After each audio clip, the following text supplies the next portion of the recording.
Hey everyone, and welcome back. We're diving into the world of gaming for today's deep dive.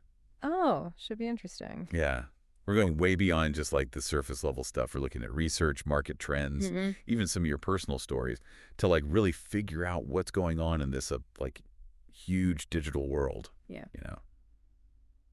I've been looking over the sources you sent, and what I Mhm. find really interesting is we're really looking beyond just games as entertainment here, aren't we? Yeah. We're really going to try to unpack their impact on us, on our brains, on the industry, Totally. even on the people who play them. Yeah, and I think, like right off the bat, we kind of have to address this like, I don't know, maybe it's like this elephant in the room. Okay. It's this gamer stereotype we see, like especially after, after certain events, you see it in the media, this image of someone who's like isolated. Glued to a screen. Yeah, glued to the screen, maybe a little troubled, And it's interesting because that whole narrative, it kind of misses Yeah, how big and diverse the gaming community really is. it's true.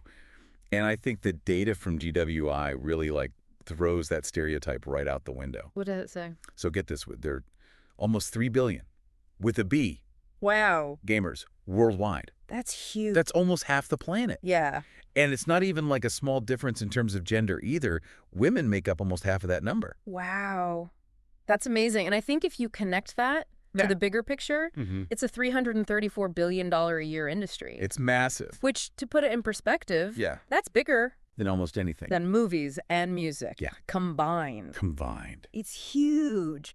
So this is not just a hobby. Right. This is like a global force, It's a force. a major economic player, and it's everywhere. And yet, I feel like the picture that's painted sometimes Yes. is still so focused on Yes. violence in teenagers. Yeah. And so that leads us to ask, Okay? how does the gaming industry itself Yes.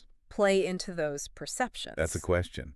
And it's a good one, and it's something, to think about. Even just like, have you ever noticed how many game trailers you see Oh, yeah. that are just like wall-to-wall Action. explosions, Yeah. even if the game itself is really about strategy or has this like deep, story and characters and all this stuff. And Metro News actually points out that this is actually a very deliberate tactic Oh, really? by a lot of these publishers to grab your attention, even if it's not representative with what the game really is. Wow. So it's interesting because the data shows that 53% of players actually prefer Really? single-player games. Wow. So why is there this disconnect? Yeah, that's a big gap. So Why is that? it really comes down to the business model. Okay.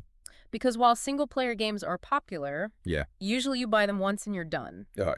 What publishers are really going for now is that consistent revenue. Oh, you mean like the microtransactions and stuff? Exactly. All those little purchases. That can be so tempting. And as the article suggests, they're often designed Yeah. to target Oh, I know it. younger players. Who are more likely to spend. Yes. And that's worrying because if it costs more Right. to make these games, Yes. and they're focused on this younger demographic and trying to, Maximize profits. maximize profits. Yeah. What does that mean? Like, That's the big question. yeah, what does that mean for games?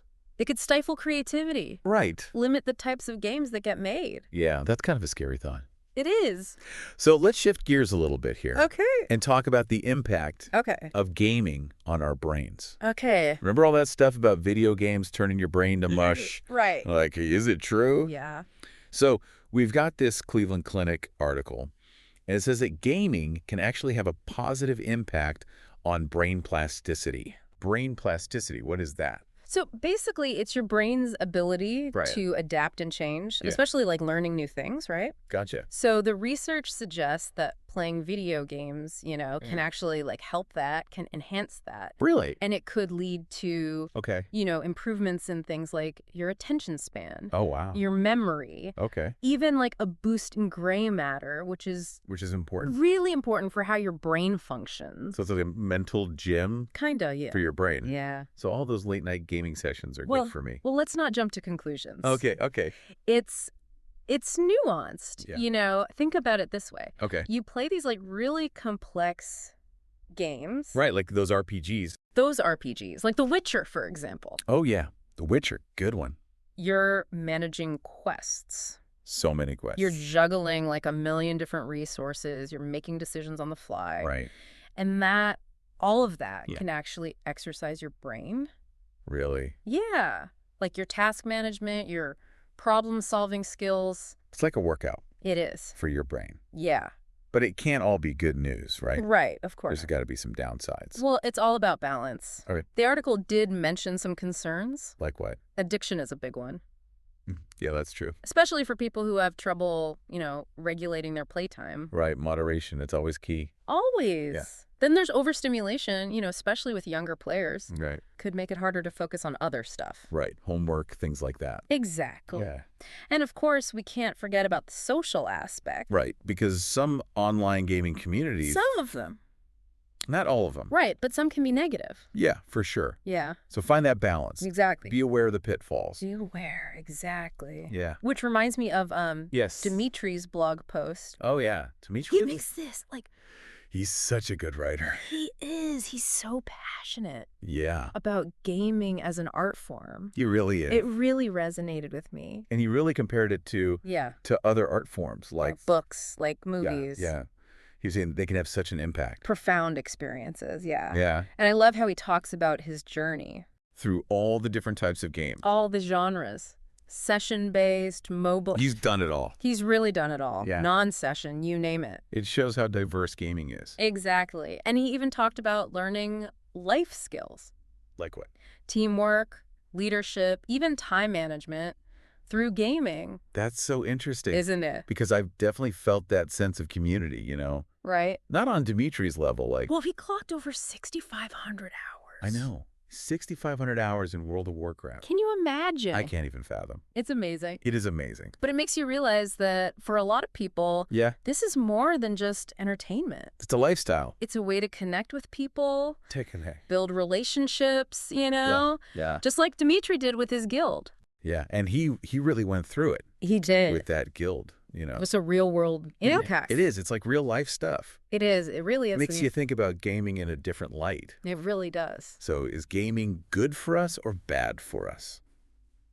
That's the question, isn't it? Yeah. Where do we land after all this? It's funny because I don't think there is like a simple answer to that question. Yeah. It's not like, oh, gaming good or bad. It's not black and white, is it? No. And I think what's so fascinating is a lot of things in life, it really comes down to context. Totally. The research we looked at, the trends in the industry, even Dimitri's story, Yeah. It really paints this really complex picture, doesn't it?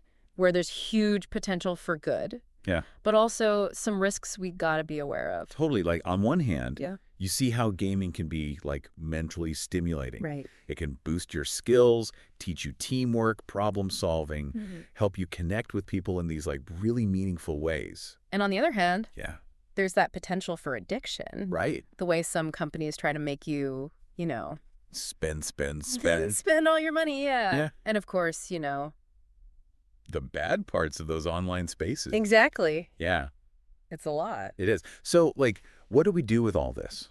Where does this leave us? If someone's listening to this right now, what does this mean for them? I think, honestly, this is where, it becomes about you. You listening to this right now. Okay. Do you play in moderation? Right. Good question. What kind of games really speak to you and why those games? Yeah, why those ones? Yeah. Do you see it as just entertainment? Yeah. Or is it something more like it is for Dimitri? Right. These are the questions to be thinking about. It is, because if games are this powerful, they are powerful. They can affect our brains, our relationships. Maybe we shouldn't just limit them to entertainment. There you go. Now you're thinking, what if we could use that power for education, for therapy? Wow. Even for social change. That's amazing. What a thought. Well, this has been, it's really interesting, isn't it? It's really interesting. I feel like we've just scratched the surface, but it's definitely been eye-opening. So thanks for diving into the world of gaming with us today, and until next time.